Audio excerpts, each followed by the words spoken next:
Why is it, Don, that nobody talks to circles? I don't know why. Because there's no point. Oh, my, the jokes. And today is Tuesday, and it's time for some simple ideas and tips to help parents live a more conscious parenting experience. And today's tip is, behavior is a foreign language. When kids act out, it is a message of a deeper problem. Behavior is not the problem. Do you know that language? And behavior is how they communicate. That's right. The problem. There's always an underlying reason for children's behavior. When I hear someone say, oh, they're just acting out, they're just trying to get attention, they're trying to manipulate you. They're letting you know there's a problem. They're frustrated. Our kids want our attention. And even if the only attention they get is negative, scolding, threatening, they want that attention and they're going to seek it out. And if that's all they can get, then that's what they'll do. And they do it well. Well, I always think about, too, like an infant. They have no real means of communication except their behavior. Crying when they're hungry, crying when, giggling when they're happy, Those are that's the foreign language of a baby. You bring up such a strong point. So when our babies are crying, we need to hear them. We need to pick them up. We need to listen to them. We don't need to teach them independence and separate them from us. They're communicating with us, and the only way that they feel secure is knowing that when they cry, someone is going to respond to them. Well, the important factor here, too, in this foreign language is listening. Because you've got to get past taking it personally a lot of times, too, is tough. But be able to really listen, because in their conversation is when they're going to really, if you allow them to talk it out, that's when they'll expose the underlying issue more than likely, and you're not going to be able to get it if you're not listening to it. I got something a little bit on a deeper level, a lot deeper level. So there's been a lot of shootings, school shootings in particular, over the past 10 years or more, and this year recently. And I always stop and think about that child or young adult who did the shooting. What caused them to feel such hurt and pain that they made this decision to do this? Because usually it's suicidal. They know this is probably going to end in their life ending. And what pain do they have that leads them to be in that place? And some people might be bothered by that thought and that idea. And yet, true. I just wonder, was anyone listening to them? Usually there are warning signs. Yeah. Was no one paying attention?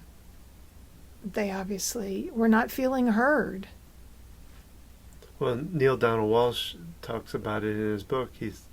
One of the statements he said he's used on people that have come after him is, who has hurt you so bad that you feel it's important to hurt someone else? Mm-hmm. And I think that kind of goes to your point, Millie. Mm-hmm. They're more than likely hurting really bad, and they just maybe have tried to get it out in other ways, but not been heard and listened to. So it kind of goes back to communication, which we talk about a lot. Mm-hmm. So no matter whether kids are writing on the walls or stealing or skipping school, whatever's going on, we need to dig deeper. Yeah, it's about how you respond to that, and responding by listening and giving them attention to let out what needs to come out. Mm-hmm. So paying attention to their behavior. And we do a lot more of this in our classes. We're going to have some classes upcoming. You can check us out. We're Gina and Don with Focused Healthy Family, www.focusedhealthyfamily.com. And we want to hear from you too. Give us comments, about what we can do on our podcast, or if you want to hear another tip that you have that you want to share with us. We'd love that too. And love for you to join us in our workshops. And you can find out more about those workshops at the Focused Healthy Family website. Take care.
That's our podcast for today. We hope you have enjoyed it. We would love to hear from you. Make sure to leave us a comment. If you like what you heard today, you can learn more about our parent coaching program or join us for our next workshop. Find out at www.focusedhealthyfamily.com and follow us on Facebook at Focused Healthy Family. Remember, how you speak to your children shapes their future.